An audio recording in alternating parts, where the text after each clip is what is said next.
Are you tired of feeling stuck and not knowing what to do with your money? In this video, I'm going to show you how to shift your money mindset and become a wealthy small business owner. Hey there, my name is Megan, and if you're like me, you want to find ways to make more money that don't involve working for somebody else's dream.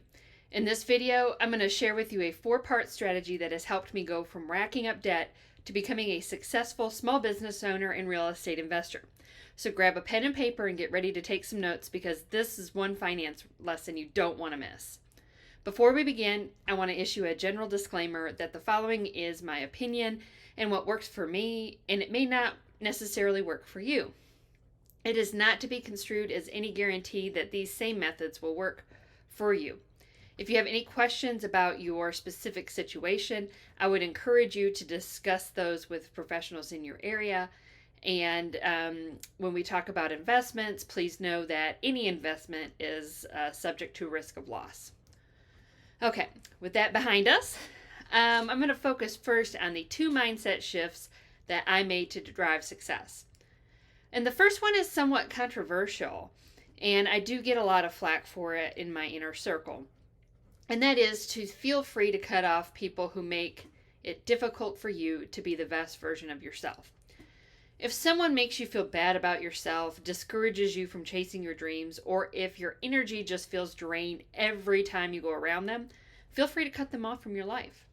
This is really unpopular, especially if the people that are holding you back are your parents, siblings, or spouses. In cases you will face judgment for your decision to cut the toxic people off, and you could lose more than just the person you cut off. I realized that my mother would never take accountability for the way she made me feel. All of her side of the family, except a cousin or two, no longer talk to me. I am persona non grata. Would I change anything? Since I only have control over my mindset and my actions, no. I gave plenty of chances and left plenty of doors open for communication, but in the end, I can't control the way someone treats me, only how I respond to that. And when you cut somebody off, you're not being hateful. You just start doing more things that make you happy, and a lot of times people will see themselves out. And the second mindset shift is to believe that you are worthy of having money and that you can create more wealth.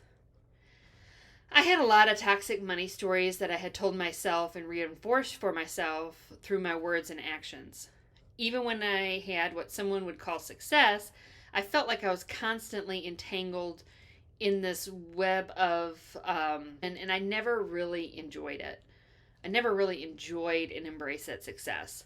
This changed once I started exploring the toxic money stories that I was telling myself, which, in a nutshell, I could say that my core belief is that I believe that everyone deserves wealth and abundance and can attain it, especially through creating their own small business or investing in real estate.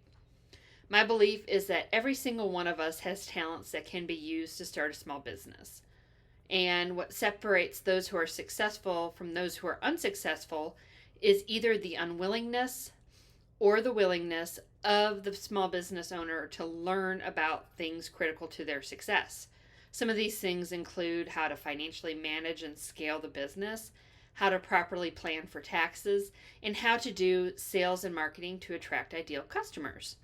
So I am very strong in financially managing a business and scaling it, and I'm very strong in doing my own tax planning.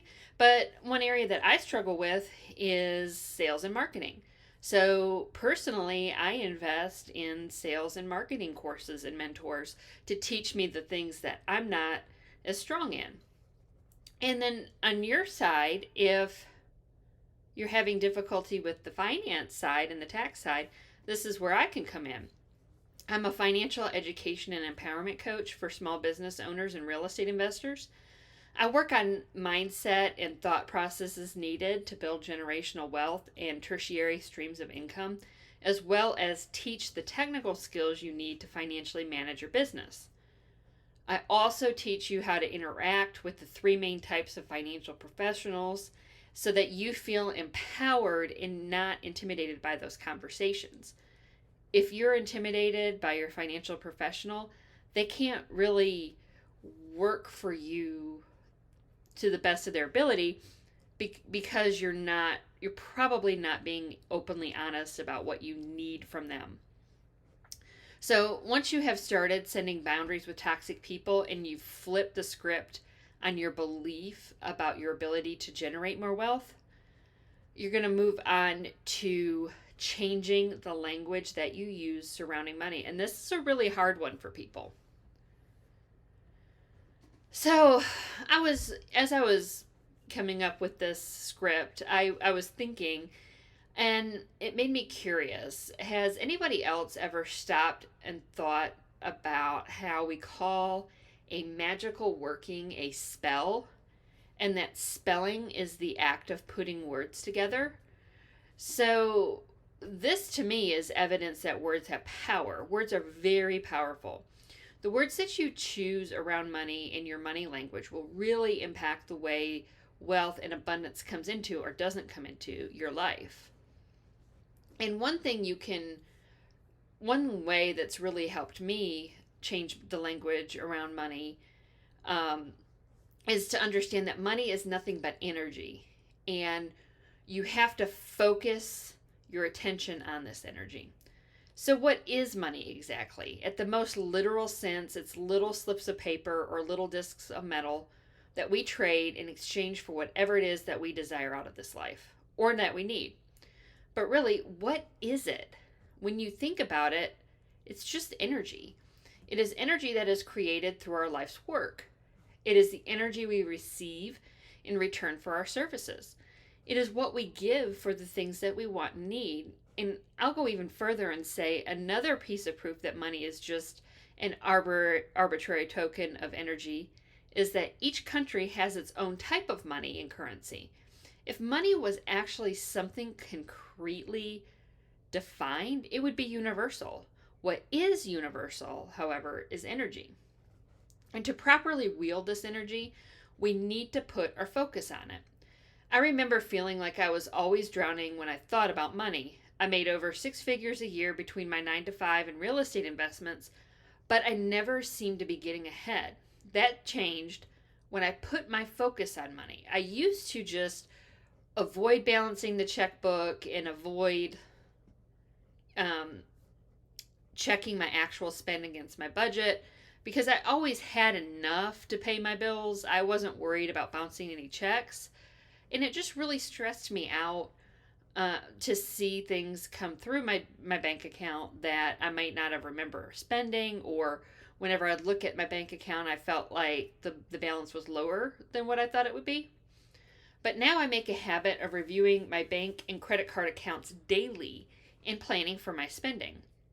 I'll make a video in the future to show exactly what method of budgeting I use personally and for my real estate business.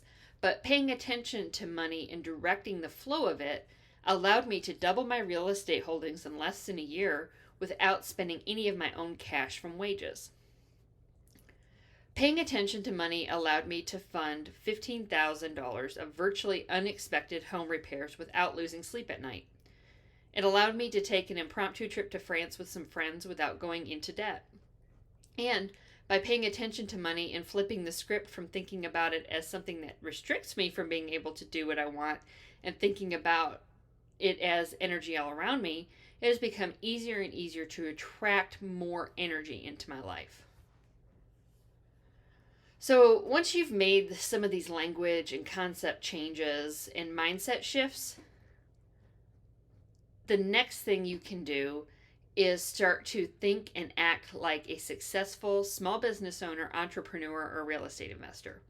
And I would argue that all three of those individuals have a lot of attributes in common.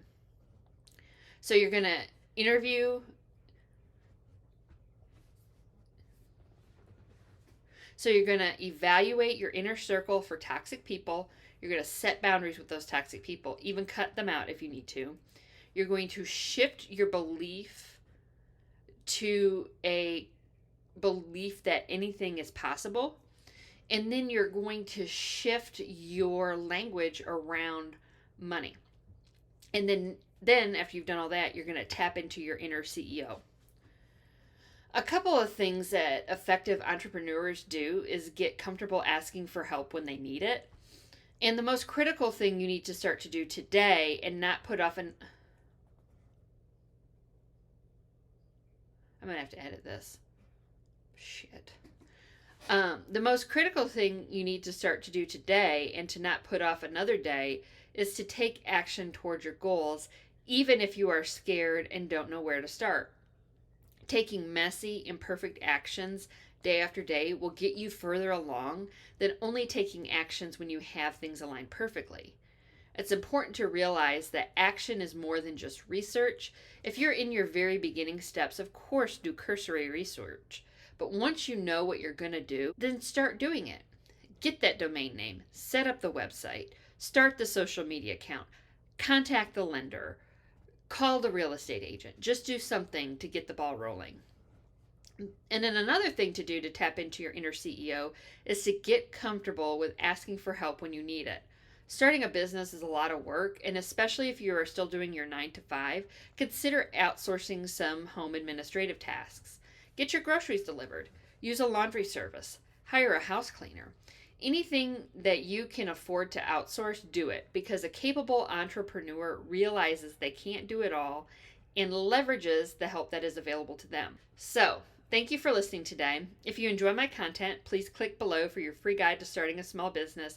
And I also have a brand new guide that I developed this week on how to start investing in real estate, even if you make less than 6 figures a year, and even if you don't have cash for a down payment. I have a lot of great content that I put together for myself on this channel and on TikTok, and I love sharing all of my tips and tricks with my audience.